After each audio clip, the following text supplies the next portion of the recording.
ನಮಸ್ಕಾರ, ಆದಾಬ್, ಜೈ ಭೀಮ್. ನಾನು ನಿಮ್ಮ ಭಾಗ್ಯನಾರಾಯಣ ಬೊಗ್ಗವರಪು. ನೀವು ನೋಡ್ತಾ ಇದ್ದೀರಿ ಸುದ್ದಿ ಸರ್ಕಲ್. ಇರಾನ್ ಮತ್ತು ಅಮೆರಿಕ ನಡುವೆ ಶಾಂತಿ ಮಾತುಕತೆಗಳು ನಡೀತಾನೆ ಇಲ್ಲ. ಒಪ್ಪಂದ ಆಗೋದು ಬಿಡಿ, ಮಾತುಕತೆನೇ ನಡೀತಾ ಇಲ್ಲ. ಪಟ್ಟು ಹಿಡಿದು ಕೂತಿದೆ ಇರಾನ್. ಎಲ್ಲಿಯವರೆಗೆ ಅಮೆರಿಕ ಹುರ್ಮುಜ್ ಸ್ಟ್ರೀಟ್ ನ ಮೇಲೆ ಬ್ಲಾಕೇಡ್ ಅನ್ನು ಸಾಧಿಸಿಕೊಂಡಿರುತ್ತೋ ಅಲ್ಲಿಯವರೆಗೆ ಮಾತುಕತೆ ಮಾತೇ ಇಲ್ಲ. ನಾವು ಮಾತುಕತೆಗೆ ಬರಲ್ಲ, ಯುದ್ಧಕ್ಕೆ ಸಿದ್ಧ, ನೀವು ದಾಳಿ ಮಾಡಿದ್ರೆ ನಾವು ಮುಂದುವರಿಸ್ತೀವಿ, ಡೋಂಟ್ ವರಿ ಅಂತ ಎಚ್ಚರಿಕೆಯನ್ನು ಕೊಟ್ಟಿದೆ. ಆ ಎಚ್ಚರಿಕೆಯ ನಡುವೆ ನಿನ್ನೆ ಇರಾನ್ ಕಡೆಯಿಂದ ಒಂದು ಹೇಳಿಕೆ ಬಂತು. ನಾವು ಹೊಸ ಮಿಸೈಲ್ ಒಂದನ್ನ ರೆಡಿ ಮಾಡ್ಕೊಂಡಿದೀವಿ. ಆ ಮಿಸೈಲ್ ಅನ್ನ ನೋಡಿದ್ರೆ ನಿಮಗೆ ಹಾರ್ಟ್ ಅಟ್ಯಾಕ್ ಬರುತ್ತೆ, ಹೃದಯಾಘಾತ ಆಗತ್ತೆ. ಎಚ್ಚರಿಕೆ ಅಂತ ಒಂದು ಡೈಲಾಗ್ ಅನ್ನ ಇರಾನ್ ಕಡೆಯಿಂದ ಬಿಟ್ರು, IRGC ಕಡೆಯಿಂದ ಬಿಟ್ರು. ಆ ಡೈಲಾಗ್ ಬಂದ ತಕ್ಷಣನೇ ಅಮೆರಿಕ ಫುಲ್ ಅಲರ್ಟ್ ಆಗಿದೆ.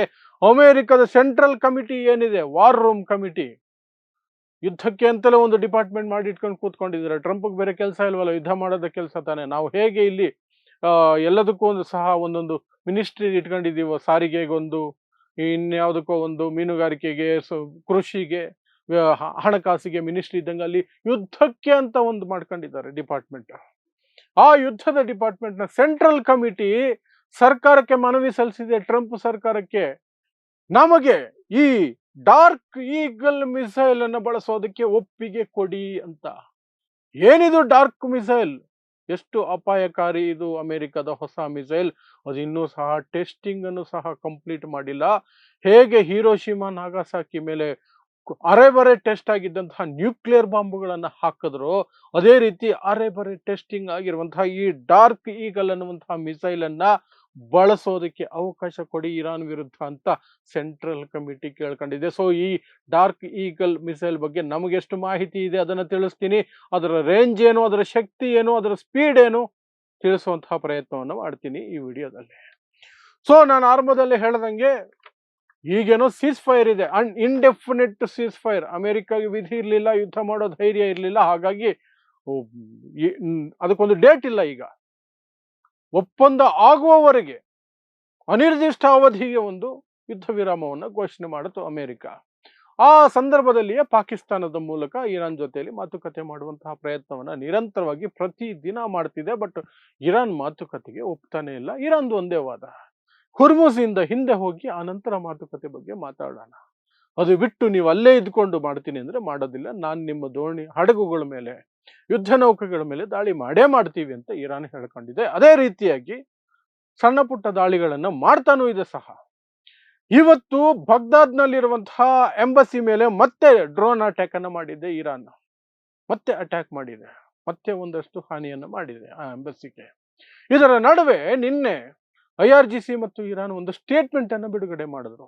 ನಮ್ಮಲ್ಲಿ ಹೊಸ ಮಿಸೈಲ್ ಒಂದು ರೆಡಿಯಾಗಿದೆ, ಆ ಮಿಸೈಲ್ ಅನ್ನ ಹೊರಗಡೆ ತೆಗೆದ್ರೆ ನಿಮಗೆ ಹೃದಯಾಘಾತ ಆಗುತ್ತೆ, ಹಾರ್ಟ್ ಅಟ್ಯಾಕ್ ಬರುತ್ತೆ, ನಿಮಗೆ ಹುಷಾರ್.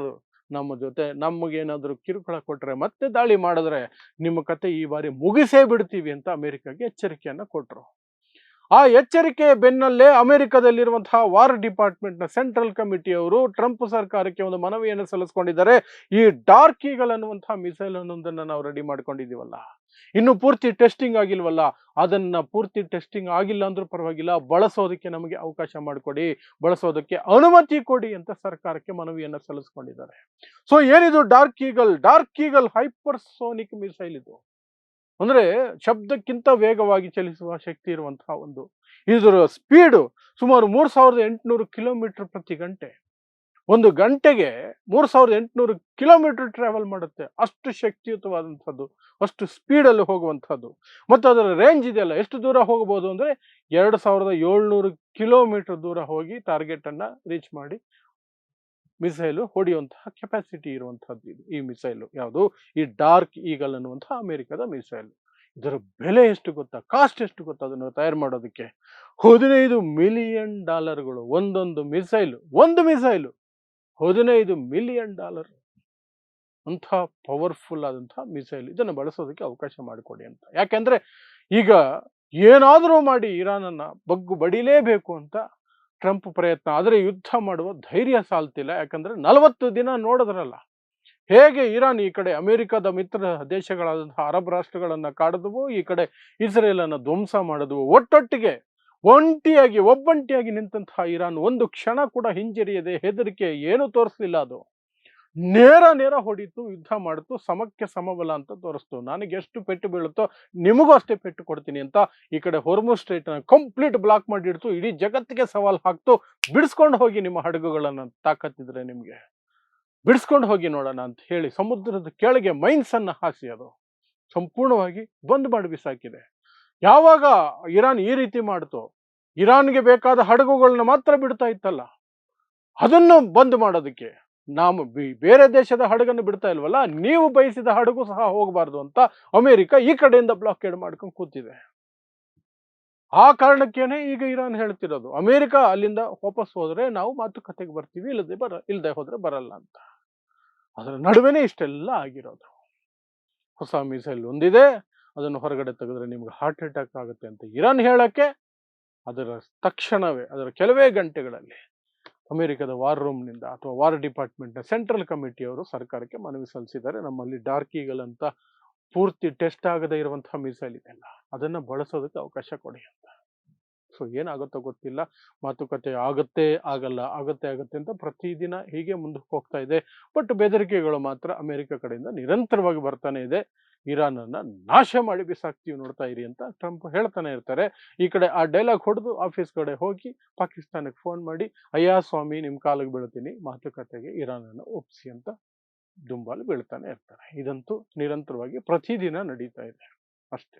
ಸೊ ಇದಿಷ್ಟು ಇರಾನ್ ಮತ್ತು ಅಮೆರಿಕ ನಡುವಿನ ಯುದ್ಧ ಮತ್ತು ಯುದ್ಧ ವಿರಾಮ ಶಾಂತಿ ಮಾತುಕತೆಗಳ ಕುರಿತಾಗಿ ಈಗ ಬಂದಿರುವಂತಹ ಅಪ್ಡೇಟ್. ಇಂತಹದೇ ವಿಶೇಷ ಸುದ್ದಿಗಳಿಗಾಗಿ ನೋಡ್ತಾ ಇರಿ ಸುದ್ದಿ ಸರ್ಕಲ್. ನಾನು ನಿಮ್ಮ ಭಾಗ್ಯನಾರಾಯಣ ಬೊಗವರಪು.